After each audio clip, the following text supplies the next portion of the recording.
as I was studying the Word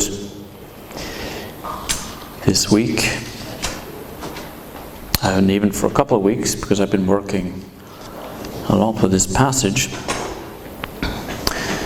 I had to learn a bit about eagles. And I learned a new word in English, eaglet. Unless English is your first language, that's not... I mean, I know that the calf is the offspring of the cow and the bull, but the eaglet is the offspring of Mama eagle and Papa eagle. And in the animal kingdom, these eaglets are very fragile offspring. They stay in the nest for almost 100 days, which is very uncommon in the animal kingdom. You know, if you're an antelope or something, you need to be able to run within an hour or so, or else you will be lion food. So for the eagles, because they're on a mountaintop somewhere or a cliff, they have some more days to hang around in the nest. But finally, the parents decide that now it's time. And it's seemingly quite brutal. They decide, okay, now it's time, so they destroy the nest and leave. And so now these eaglets, if there's one or if there's several, now they're just standing there on this mountain cliff somewhere. And there are just two options basically. If they stay, they die, because there's no more food coming. And if they stay on land also, they will quickly become food for other animals. So the second option then is to jump.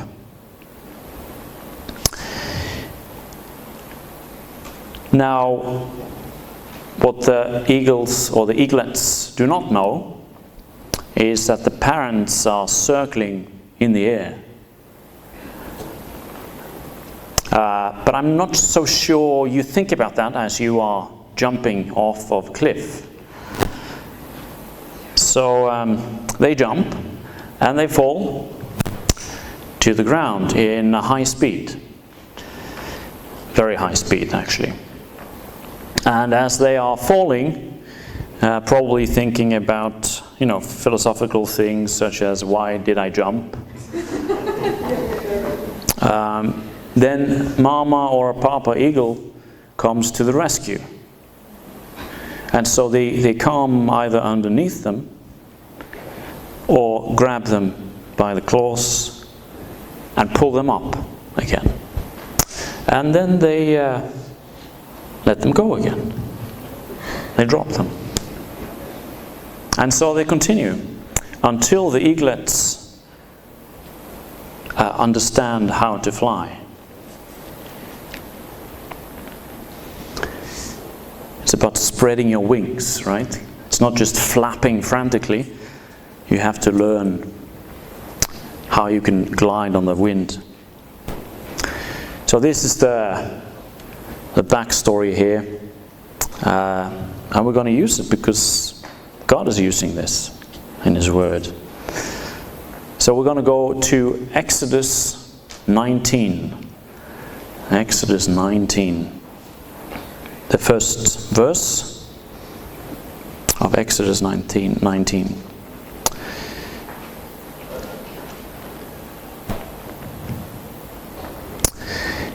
In the third month, after the sons of Israel had gone out of the land of Egypt, on that very day they came into the wilderness of Sinai. When they set out from Rephidim, they came to the wilderness of Sinai and camped in the wilderness. And there Israel camped in front of the mountain.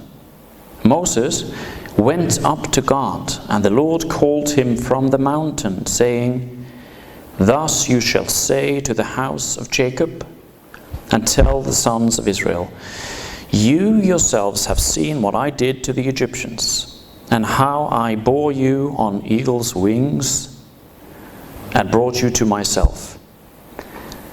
Now then, if you will indeed obey my voice and keep my covenant, then you shall be my own possession among all the peoples.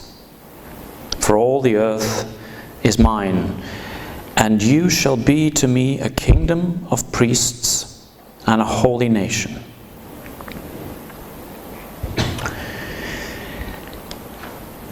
This is the story of God, how he saved the people of Israel from slavery, right?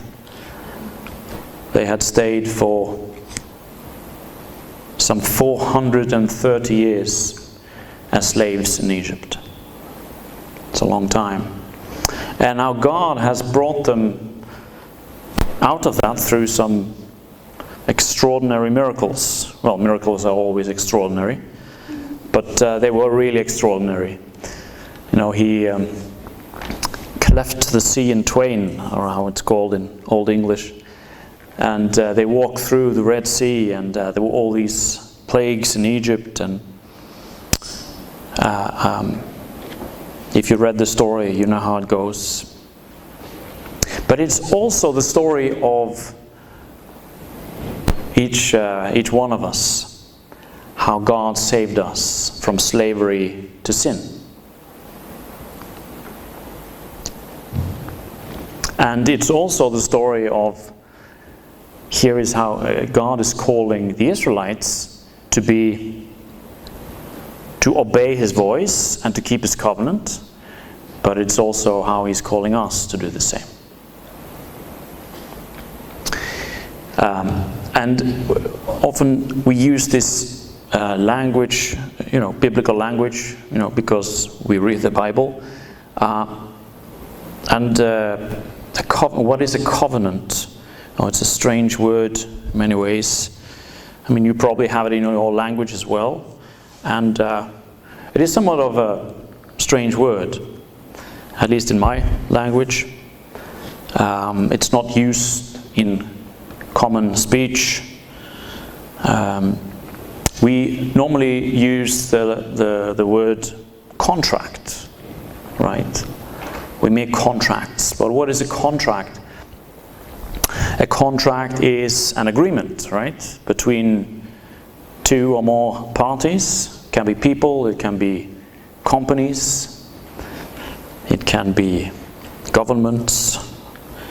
But there is a contract that says, that gives some kind of responsibilities for both sides, normally, and some outcomes that they want to achieve. But most importantly, a contract always includes some legalities about how you can break the contract, or how you can cancel the contract and get out of the contract. And that's important, because if you decide, okay, now it's time to move on, or you don't want to buy this service anymore, or whatever is in the contract, you want to be able to stop the contract. But a covenant, on the other hand, doesn't have that kind of clause to get out. It is a permanent contract, basically. Now this was more common in ancient days. There were people who made covenants or pacts with other peoples, and then it was supposed to be for life.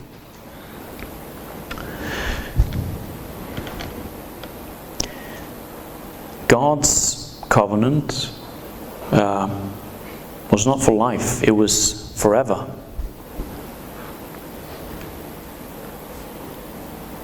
That is to say, he knew that it would be broken from the people of Israel. He knew that they would break their part of the contract, of the covenant. But he decided to keep his.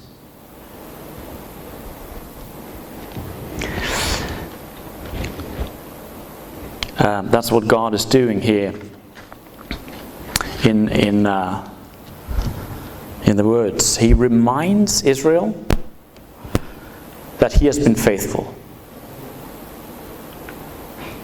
He took them out of Egypt. He took them through the Red Sea. When they were in the wilderness, they were immediately complaining about not having food, not having water. And he proved himself to be faithful, right? He gave them what they needed, and so he reminds them here, when he's speaking to them, that I am faithful.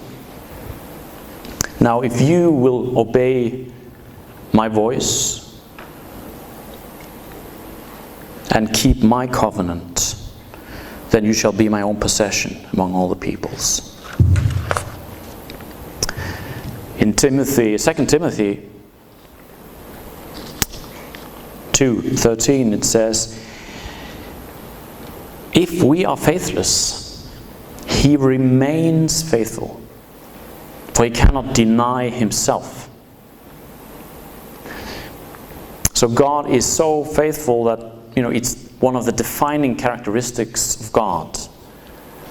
If we break the covenant, he remains faithful. It's his covenant.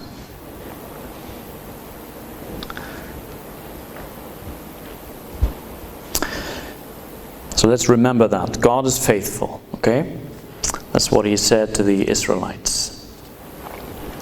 And then he says, and you shall be to me a kingdom of priests and a holy nation.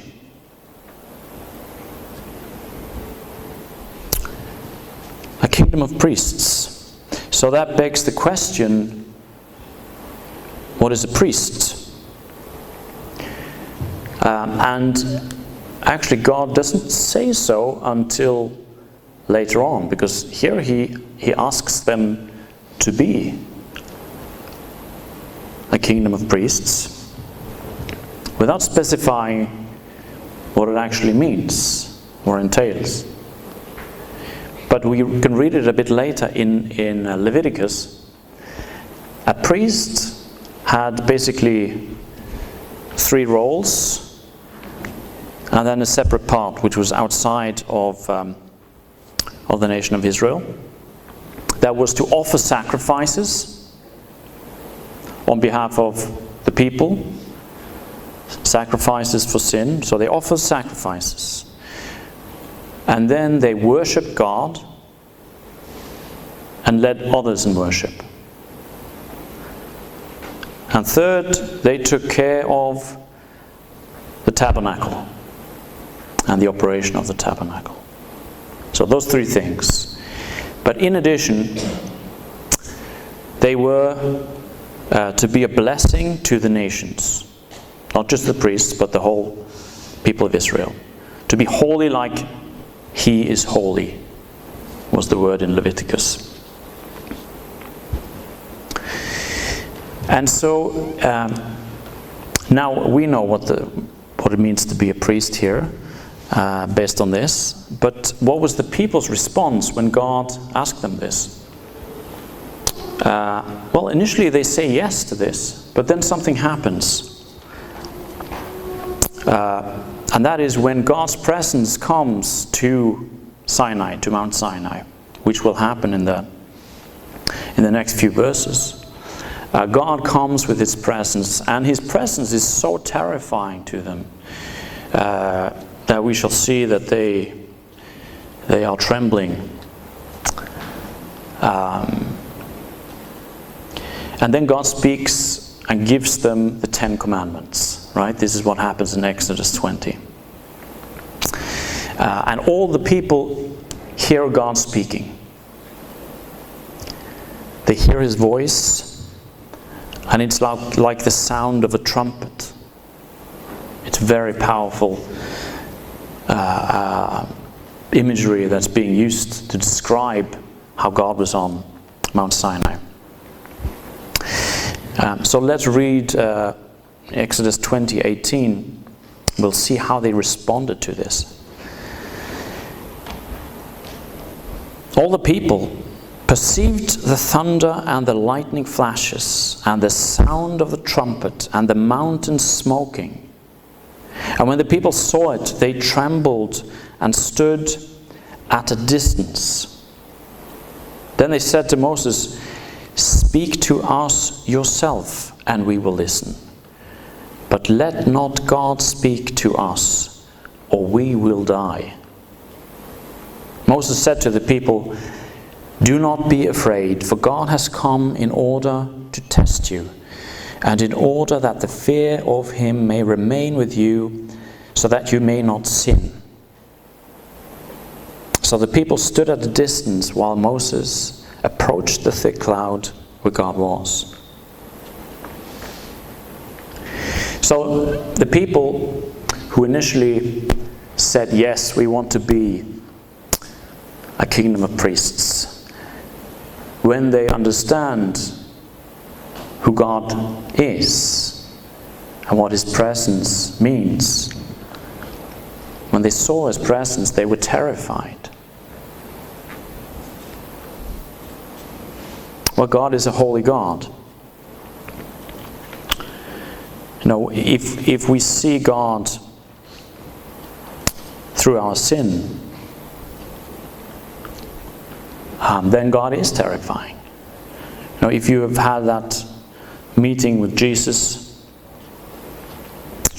and you've been born again and you've seen that my sin is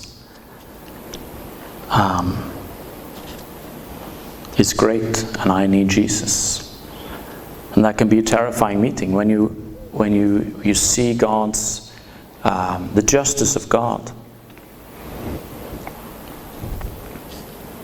But the people decide not to approach God. They decide to distance themselves from God. They couldn't take it. But what is interesting and what we have to note is that God stayed faithful, right? So the question is, since the people of Israel rejected God's call to priesthood, then we can also do it, right?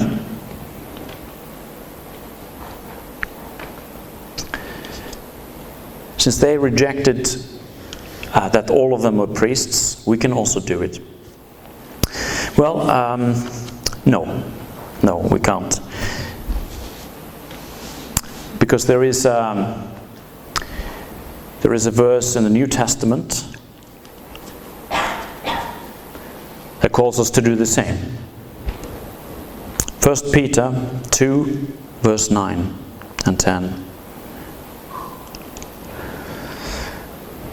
"But you are a chosen race, a royal priesthood, a holy nation, a people for God's own possession, so that you may proclaim the excellencies of him who has called you out of darkness into his marvelous light. For you once were not a people, but now you are the people of God. You had not received mercy, but now you have received mercy." So God is still calling us to be priests, and that includes every one of us. We don't have the option to outsource priesthood. We don't have a tribe of Levites that we can put it on. We try. Sometimes we try to put it on priests or pastors or leaders of churches or worship leaders. Someone who is not us.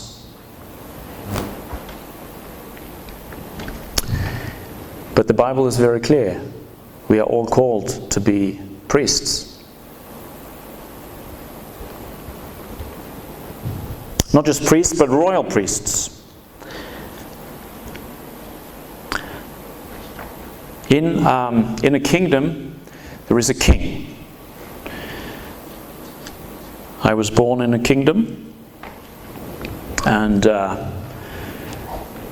what you know about a king is that there's an inheritance to the king and in the kingdom, and it is the throne, and property and other things.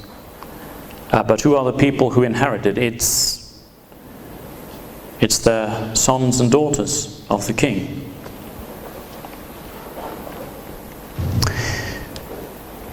And we are sons and daughters of God. He has called us sons and daughters. So we have part of the inheritance, but there's also responsibility that comes with the inheritance. We are to be priests.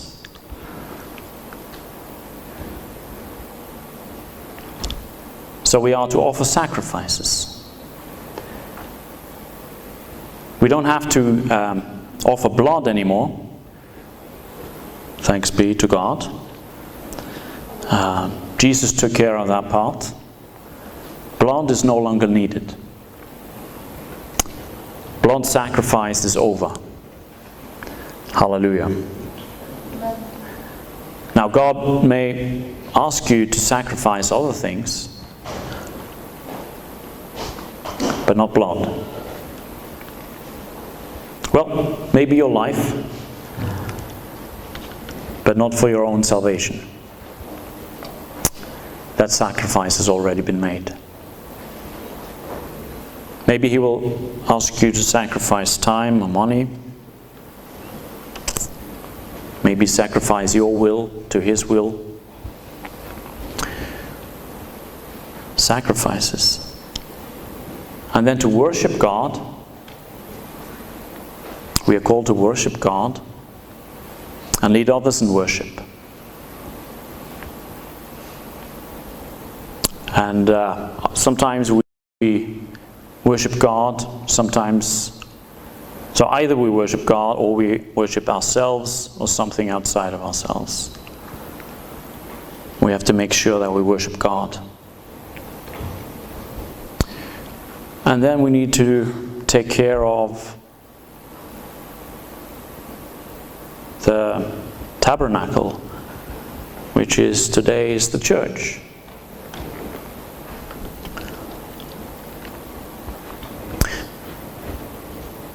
How do we take care of the church? Well, here we are. Who is the church? That is us. We all have gifts that God has given us, and mostly we know that people use their gifts for themselves. And we see that with whoever is leading the pop charts or making the best music. Yeah, sometimes it's used to glorify God, but mostly not. It's used to glorify something else. It doesn't mean that people don't have gifts. For sure they do, but they don't use it to glorify God. We are called to use our gifts to glorify God.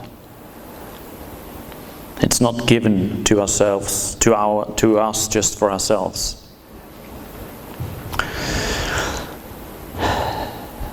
So, use your gifts. Maybe you don't even know what your gifts are. I don't know about you, but I think that I'm pretty sure that Moses did not get his training before he became the leader of the people of Israel. God gave him the authority and made him the leader of Israel. But He didn't give him any training. And God will do this.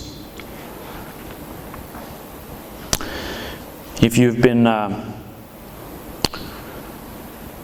in this church for more than a year, then you will know that I haven't been giving sermons for a long time. This is probably my around 20th sermon or something.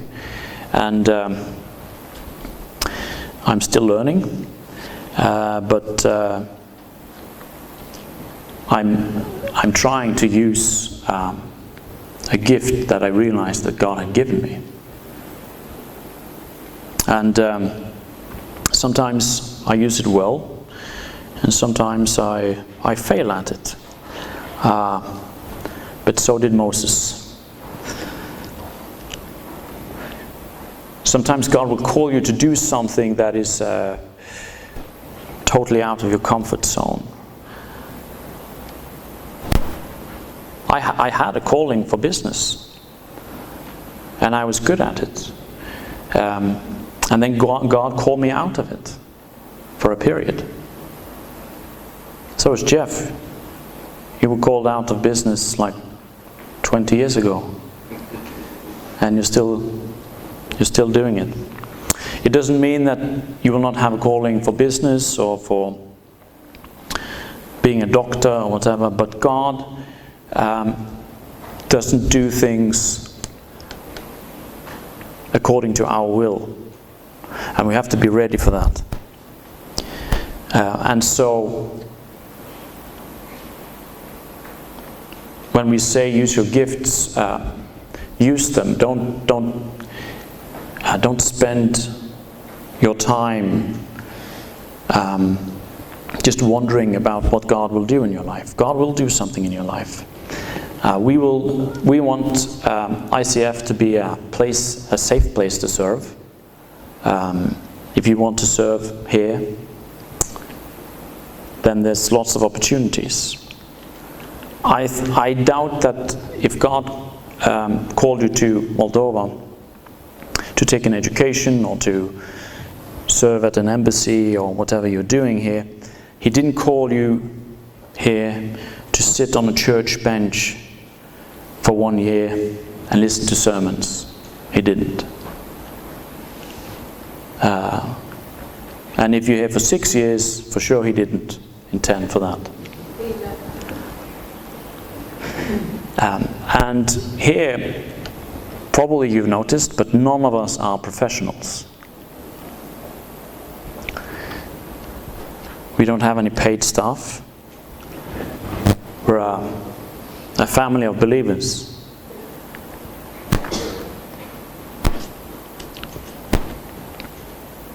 I don't have any more rights here than you do.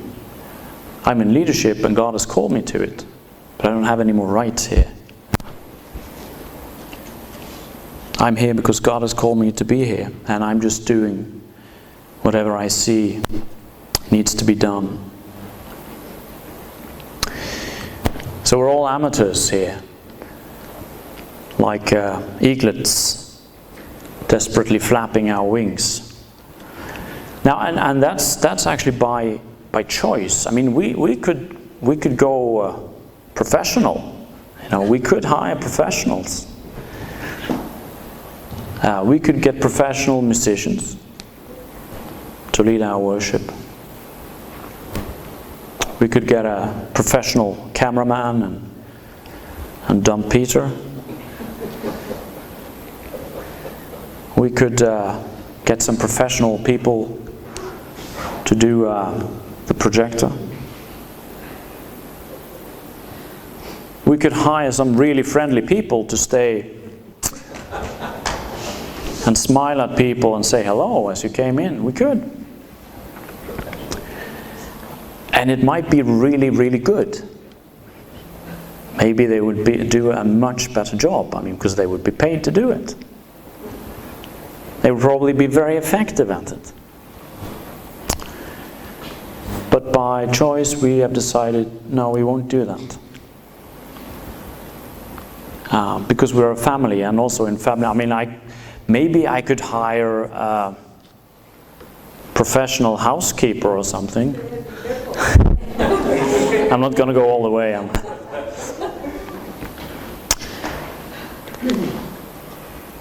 But we don't, because it's in a family, nothing is perfect. It's not intended to be perfect. It's intended to be good, but not perfect. And we are here because we serve each other with the gifts that God has given us to build each other up.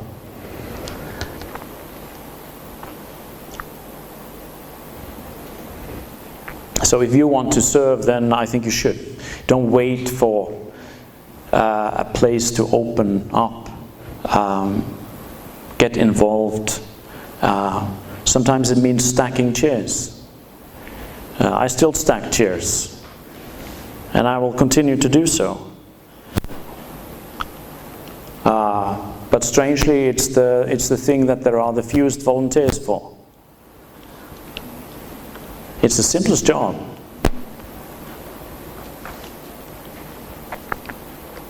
When you see a need, it's like in a family. When you see a need, then volunteer to do it. God is calling us sometimes to do. I like this testimony that Paul has given a number of times, that when he came back from seminary and he was ready to do some real preaching, and he had learned a lot, and nobody asked him to speak in a small group even. And he served on the setup team for 3-4 years. Because sometimes that's what's needed. It's not our will. It's church is not here so that we can glorify ourselves. That's not the point. We use our gifts not to glorify ourselves, but to glorify God. But then finally, after we've offered the sacrifices and we worship God and we take care of the church, then we also need to be a blessing to the nations. And that is the outward facing part of priesthood. The world needs good news. And we know that the world needs the good news of the kingdom of God. The good news of Jesus. It means your co-workers, they need Jesus. Your fellow students need Jesus. Your families need Jesus. We all need Jesus.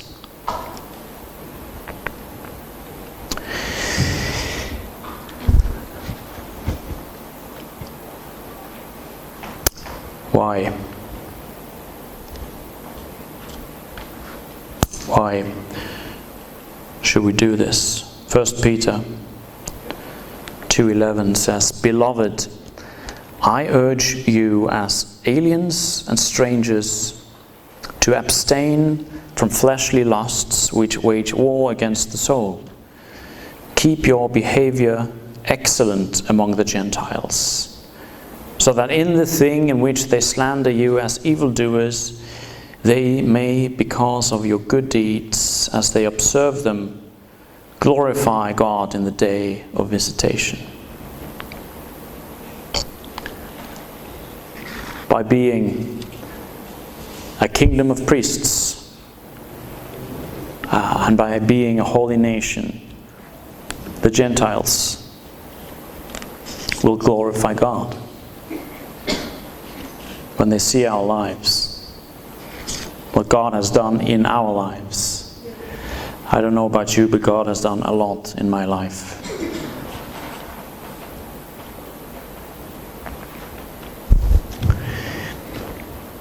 And we have this hope.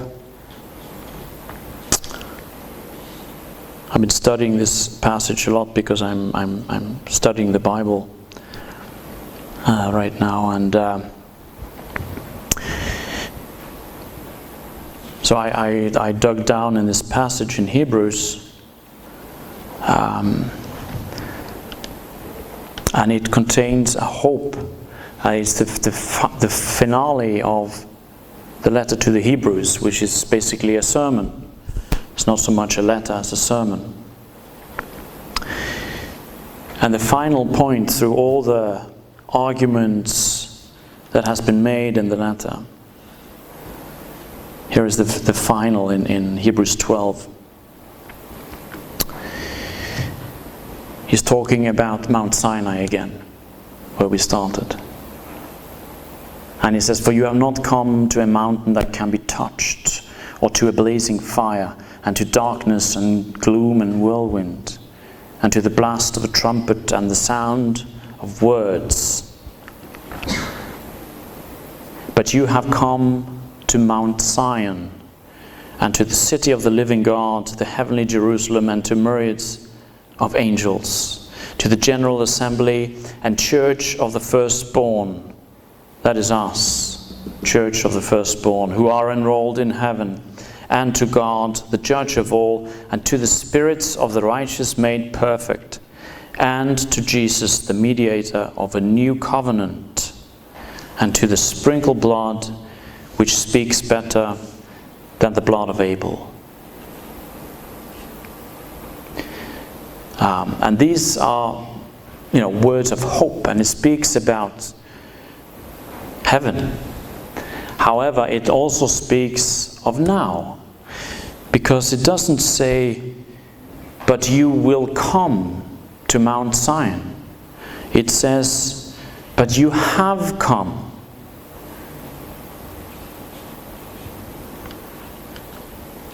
We have come to Mount Zion and to the city of the living God. And what does that mean? Well, Jesus also did this. He walked around and he was talking about the kingdom of heaven is already here. So we need to remember that. There is something to come. There is something much better to come. But God's kingdom is already here. We are already called to be royal priests.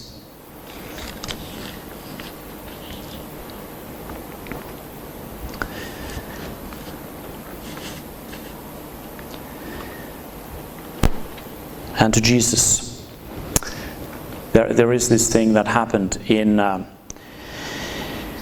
Exodus after the covenant. The people had agreed to the covenant. Then Moses did something that happened only once in the New Testament, in the Old Testament, and the New. He took blood from animals and he tossed blood on the altar, and then he tossed blood on people. Now, to toss something, it means it's not. Here it says sprinkling. That's the sprinkling of the blood of Jesus, but the tossing of blood was, it means that it was a lot of blood.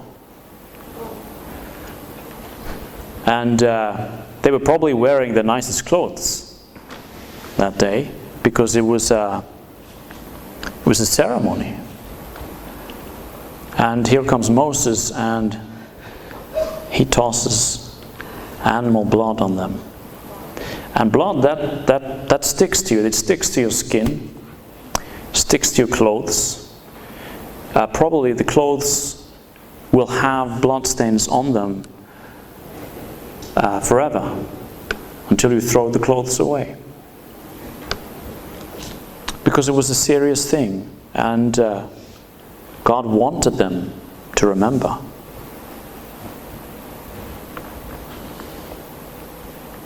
And now Jesus, the blood of Jesus, is what covers us.